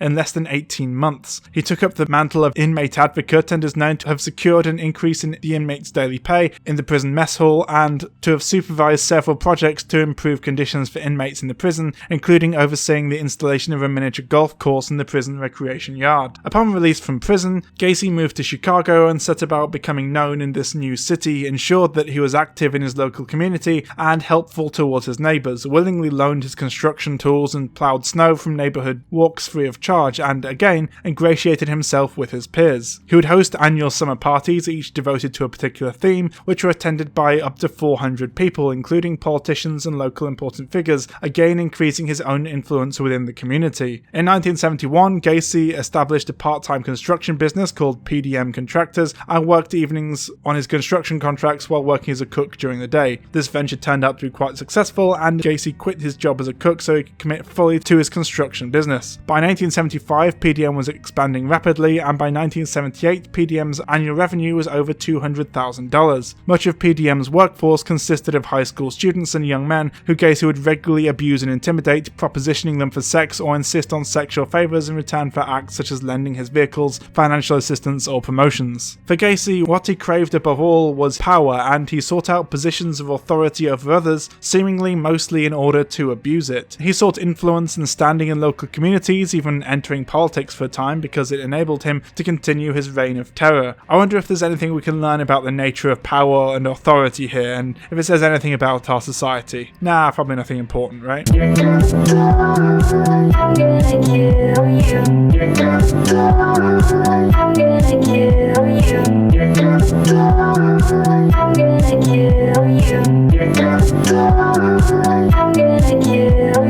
It would be disingenuous to claim that the serial killer is a uniquely American or Western phenomenon. In fact, as we've covered already, and will continue to do so throughout the rest of this video, the serial killer is a global concept. However, it would be pointless to deny that, much like school shooters, whilst they do occur elsewhere and the US doesn't have a monopoly on them, they've certainly cornered the market, having by far the most per capita and just in general by both kill count and volume. Of course, we Brits come a distant second, as in most things, which considering the overlap in culture and history may imply something about the causes. So, what makes a serial killer? Well,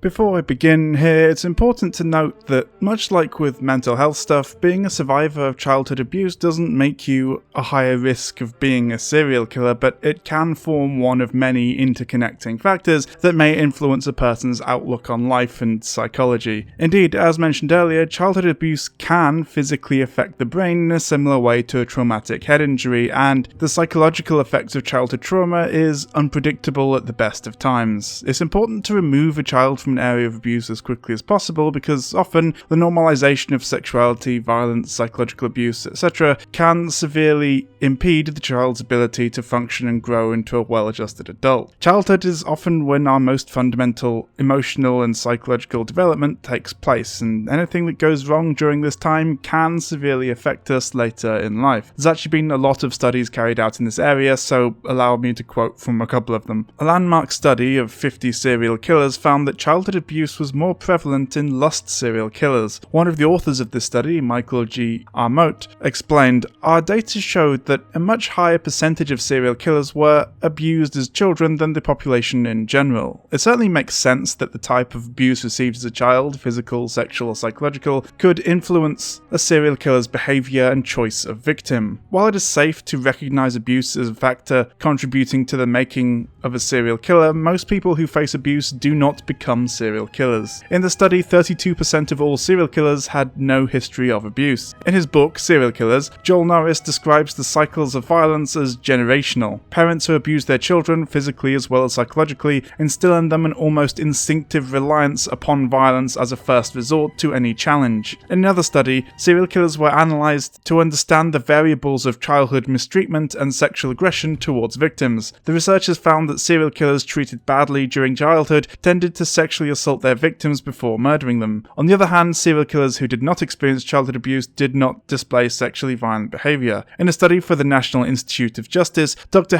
Cole and his colleagues found that childhood abuse heightened the risk for criminal behaviour in adulthood by encouraging antisocial behaviour during childhood. There is also evidence of a cycle of violence in people with a history of childhood maltreatment, with victims of childhood violence being more likely to demonstrate violence later in life. And hey, look, there's even some fun graphs and charts for us to look at. Isn't that nice? Right, okay, I guess let's talk about more dark, horrifying stuff then. Between 1979 and 1983, FBI profiler Robert Ressler headed the Criminal Personality Research Project, where, along with colleagues, he interviewed 36 convicted murderers inside prisons across the US. At that time, it was the first study and most comprehensive examination carried out focusing on violent criminals who had committed multiple murders, their psychological and behavioural characteristics, their histories, and their motives. Ressler wrote in his book Whoever Fights Monsters in 1992, all the murderers, every single one, were subjected to serious emotional abuse during their childhood. He reports 40% of the serial killers interviewed reported being physically beaten and abused in their childhoods, with 70% reporting that they had witnessed or been part of sexually stressful events as children. Studies have shown that the serial killer group had 6 times more reported physical abuse during childhood than the general population. Furthermore, this level remained at 6 times higher regardless of whether the killer was an organised, disorganised or mixed offender. In 2001, 3% of the general population were reported to have suffered sexual abuse. This is in stark contrast to the 26% who reported abuse within this serial killer study group, a percentage almost 9 times higher than the general population statistics. The biggest difference was seen under the psychological abuse category, where rates of abuse were 2% in the general population and 50% in the serial killer group. studied. The authors claim organised killers were most likely to have such psychological abuse in their history, and disorganised killers the least likely. Overall, this data suggests that childhood abuse is quite strikingly more prevalent among serial killers than it is the general population in the United States.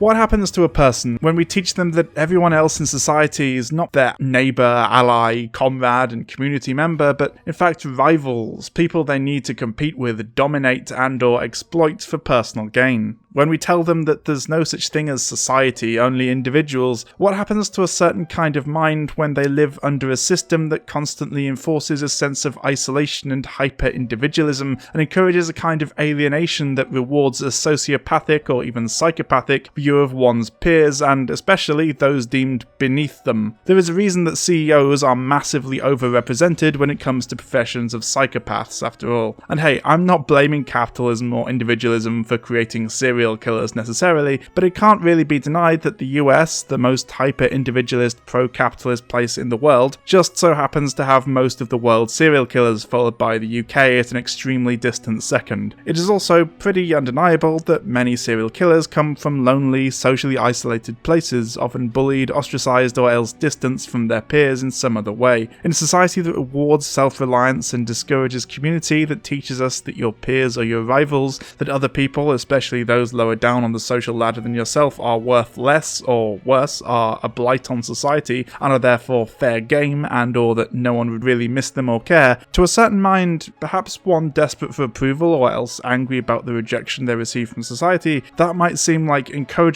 to take drastic action. I keep quoting this one Terry Pratchett line, and I promise I will stop at some point, but I think it's important to emphasize here. Evil begins when you begin to treat people as things. The sad fact is, we live under an economic system and within the system of neoliberal capitalism that requires us to treat one another as things in order to function. That's bad for the mental health of an ordinary, stable person, but perhaps it's significantly worse for a person who is not these things, whose mind works very differently, and who might take the next logical step to act upon this ideology. You know, maybe.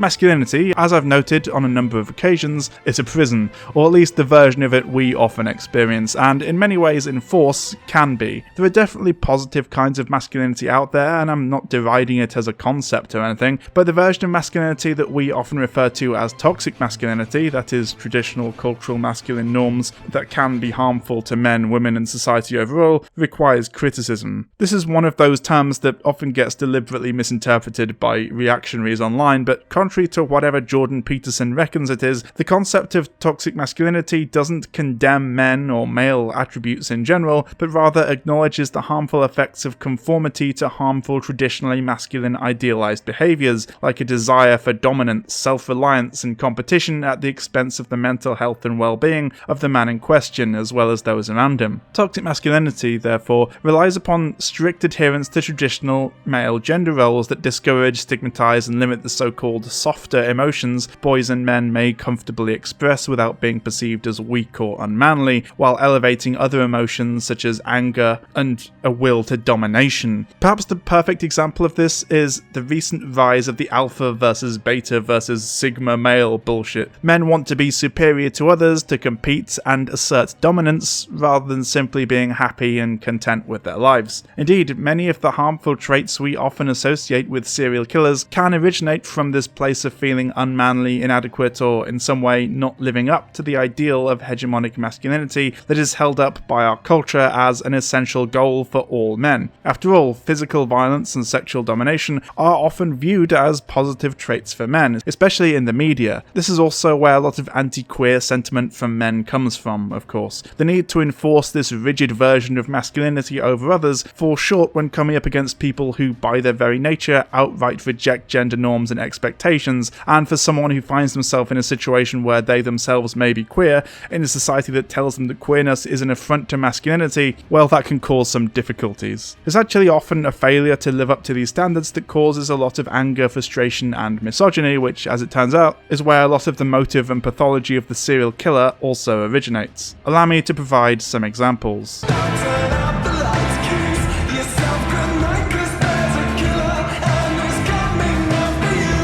Andrei Chikatilo, otherwise known as the Butcher of Rostov, was a Ukrainian serial killer who, throughout the 1980s, is estimated to have killed around 56 people, mostly women and girls, though he did also prey on young boys as well. There's a lot one can say about his childhood and life outside of his sexual proclivities and hang-ups, but suffice to say that these aspects of his life are, if not insignificant, then at least pale in comparison to what we're about to discuss today. One of Chikatilo's earliest memories of his childhood, which took place during the famine in Ukraine created by Stalin's USSR, was of his mother giving birth to a baby girl when he was a young child, because due to the fact that Chikatilo's father had been conscripted, he could not have fathered this child, raising suspicions that, as many Ukrainian women were assaulted by Nazis during the occupation, potentially she was conceived as a result of a rape committed by a German soldier, and as he and his mother lived in a one-room hut, this rape may have been committed in Chikatilo's presence. At the onset of puberty, due to a number of potential factors, though most likely trauma and a warped sense of sexuality, Chikatilo discovered that he suffered from chronic impotence, worsening his already significant social awkwardness and self-hatred. He was shy in the company of women, being incapable of talking to them normally, and terrified of them learning his secret. However, it seemed that Chikatilo's impotence was not a physical ailment, but a psychological one. This became clear when, at the age of 17, during playfighting with his sister's friends, Chikatilo jumped on an 11-year-old friend of his younger sister and wrestled her to the ground, ejaculating as the girl struggled and cried in his grasp.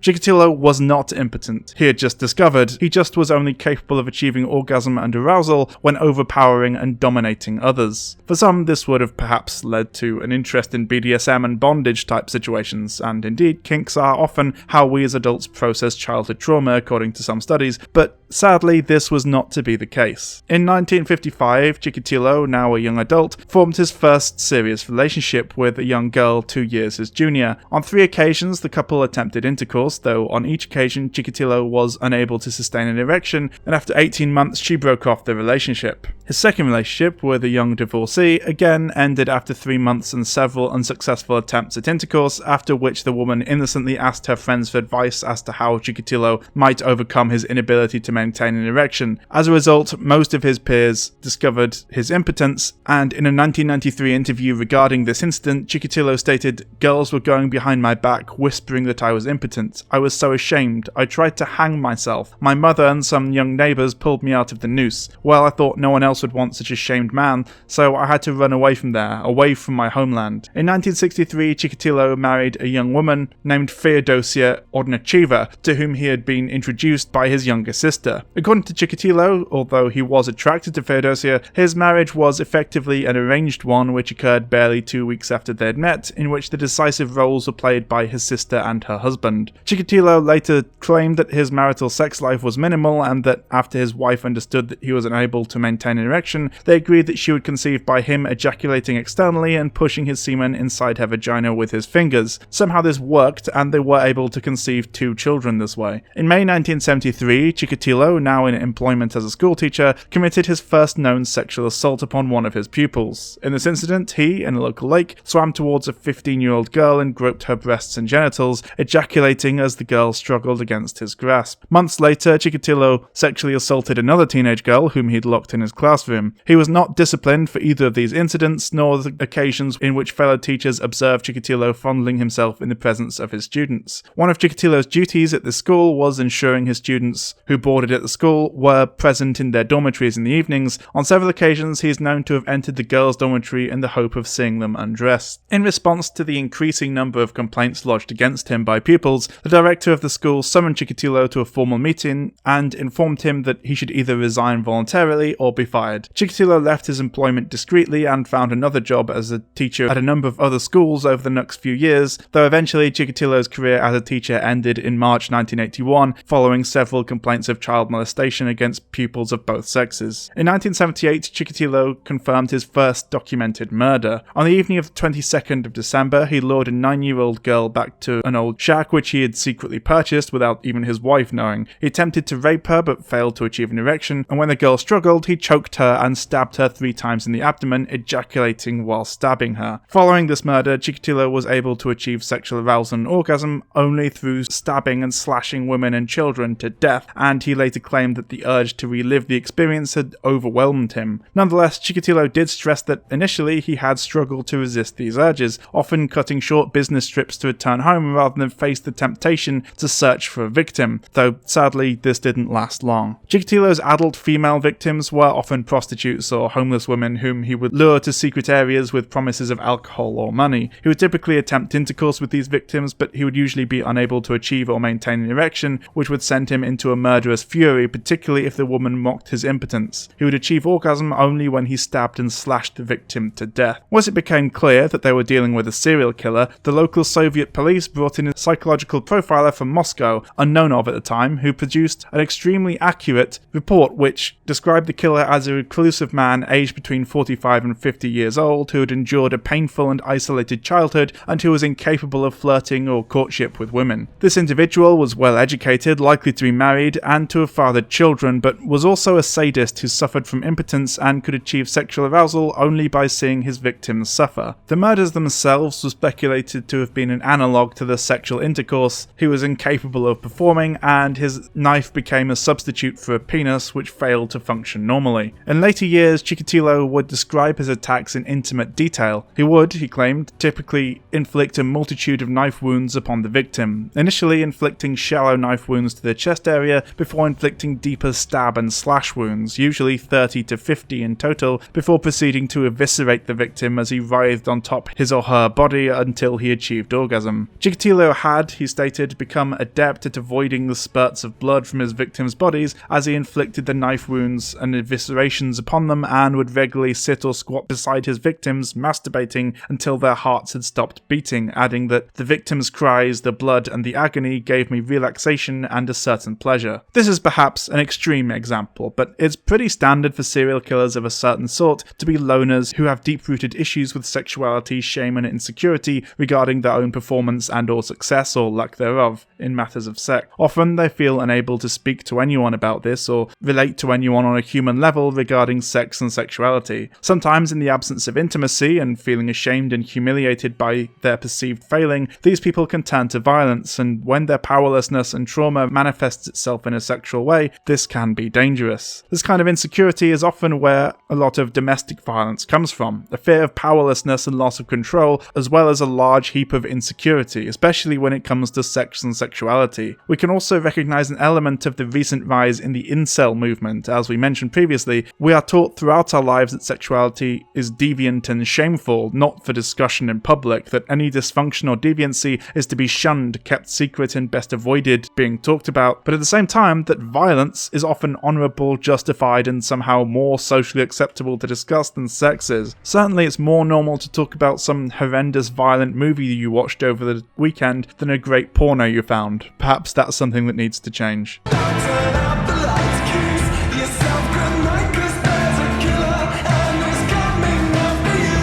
We spoke about Gacy earlier with regards to his tendency to seek out positions of power and authority over others, but I think it's worth talking about his sexuality in relationship to his gender here as well. Gacy was close to his mother and 2 sisters, but endured a difficult relationship with his father, an alcoholic who was physically abusive to his family and hated Gacy specifically, frequently belittling him, calling him dumb and stupid, and comparing him unfavourably with his sisters. One of Gacy's earliest memories was of his father beating him with a leather belt for accidentally accidentally disarranging the components of a car engine he had assembled. His mother tried to shield her son from his father's abuse, which only resulted in accusations that he was a sissy and a mama's boy who would probably grow up queer. Despite this mistreatment, however, Gacy still loved his father, but felt he was never good enough in his father's eyes. Beginning in 1949, a family friend and contractor would sometimes molest Gacy in his truck. Gacy never told his father about this, afraid that his father would blame him. One of Gacy's friends in high school recalled several instances where his father ridiculed or beat his son without provocation. On one occasion, in 1957, he witnessed Gacy's father emerging drunk from the family basement to begin belittling and then hitting his son for no apparent reason. Gacy's mother attempted to intervene as her son simply put up his hands to defend himself. According to the friend, Gacy never struck his father back during these altercations. As Gacy became an adult and began to realize that he was sexually interested in other men, though he would become incredibly angry if accused of being a homosexual, insisting that he was bi, and flying off the handle. He had a few sexual experiences with men, though he often hated and resented his male sexual partners for tempting him, often actually sexually assaulting men he wanted to sleep with, or even just having mutually consensual sex and then killing them afterwards, thus fulfilling his own sexual needs and also punishing other gay men. Internalized homophobia to the extreme. This was only compounded when, whilst in prison on a sodomy charge after having apparently sexually assaulted a young boy, Gacy's intensely homophobic father died. Knowing the reason his son was in prison, and Gacy, knowing that his father would have felt intense shame over the prospect of having a gay son, although apparently the fact that it was a potential sexual assault was less of a concern than the fact that it was a gay sexual assault. The pastor was fucking wild, absolutely broke down. When told the news, he collapsed to the floor sobbing. This further compounded his extreme hatred and anger towards any display of homosexuality in others and in himself, which he demonstrated by brutally attacking fellow inmates when on one occasion he witnessed them performing a homosexual act, and of course with his later murders, almost all of which were of either lovers, male sex workers he had hired, or indeed simply men he'd found himself attracted to and wanted to sleep with. This is all conjecture, of course. Gacy was a notorious liar, as well as suffering from multiple severe mental illnesses. He was a complex individual, so his actions probably can't be pinned down to a specific motive too easily, but from the analysis I've read, his insecurities and internalized self-hatred regarding his sexuality and masculinity almost certainly had at least some influence over his motives and actions throughout his life. It does make me wonder though, what might have happened had he grown up in a more accepting environment and or had sought therapy later in life to help deal with these feelings of intense shame and insecurity.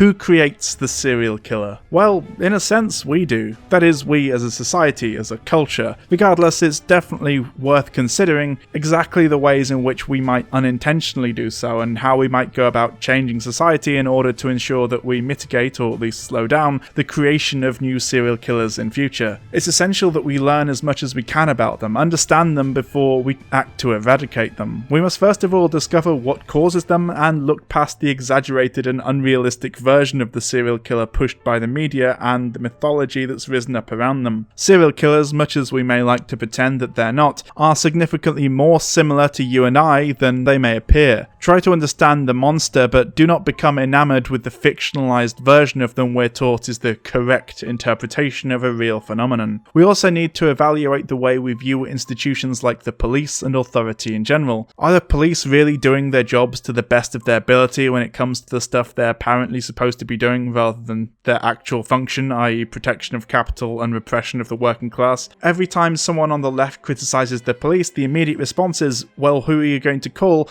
if a killer comes knocking? And the answer is basically anyone else, if you're not a cis white straight man, because the police will not give a shit about you and could even start blaming you for your own death because people like you are into all sorts of dodgy shit anyway. It was probably your own fault. Likewise, what happens when the police are the monsters? Surely professions like the police, the military and so on are a natural draw for serial killers, because what better position to operate and kill than a profession that enables and in some cases even requires you to brutally murder unarmed innocent people with little to no justification? How many monsters do we not know about because their crimes were committed under the guise of a cop fearing for their life, or an intelligence agent interrogating a terror suspect? How many sadistic sociopathic maniacs do we overlook because they were just doing their jobs? Who can we trust? past. Perhaps it's time we started to question the authority those who can claim our trust effortlessly hold over us, and question why they deserve to hold such power over us in the first place. Before I end this video, I just want to make something very clear. I appreciate that the serial killer is a fascinating villain, a terrifying monster, but they are by far the least common type of criminal. They intrigue us because they are so different and alien to the mind of an ordinary person, but the likelihood that anyone would actually meet one is next to none. Serial murder is rare, comprising less than 1% of all homicides in the FBI's estimate, with the annual homicide rate hovering around 15,000 in the US, which equates to fewer than 150 serial murders a year. And remember, that's the US, where serial killers are comparatively common. Elsewhere, it's even less likely. But bear in mind, when discussing murder in general, which is much more likely to be carried out in the heat of the moment by someone you know very well rather than a stranger, deaths due to homicide account for less than 1% of all US deaths, with the odds of being murdered in a given year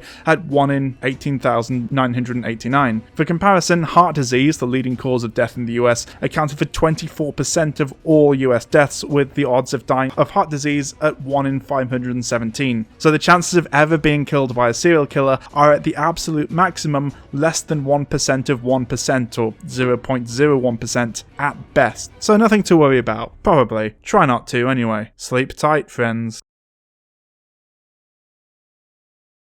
Sure, we've got lots of differences, but when it comes down to it, the bottom line is that heaven knows there's nothing that I wouldn't do. We're like Fred and Rose. I'd murder the lodger for you. Hello everyone! So it's finally out. I've been working on this video for quite a while. If you follow me on Twitter, you've definitely seen me talk about it. And I guess I just really wanted to talk about it primarily because I've been consuming a lot of true crime podcasts at work, and there's a lot of the tropes in there that I thought were very interesting, but also kind of irresponsible and inaccurate a lot of the time. I don't know if there's anything like a left-wing or sort of less pro-police true crime podcast out there. If there is, let me know and I'll whack it on my Spotify when I'm at work. But yeah, I hope you enjoyed this video. It took a long time to make. But if you want to see videos like this sooner, you can follow me on Patreon. So if you give me $2 or more, you actually get early access to video scripts, videos themselves when they're done. And actually, I'm going to start posting Patreon exclusive content starting in the new year for $2 plus patrons. If you donate $2 or more, you also get a bunch of other stuff, like you get access to personal, more sort of behind the scenes content, as well as access to specific parts of the Discord channel. And obviously I'll read your name out at the end of the credits. If you donate $1 more, you get your name at the end of the credits like this. I have actually been losing patrons recently, so I think it's something I need to focus more on, because it's not really anything I've really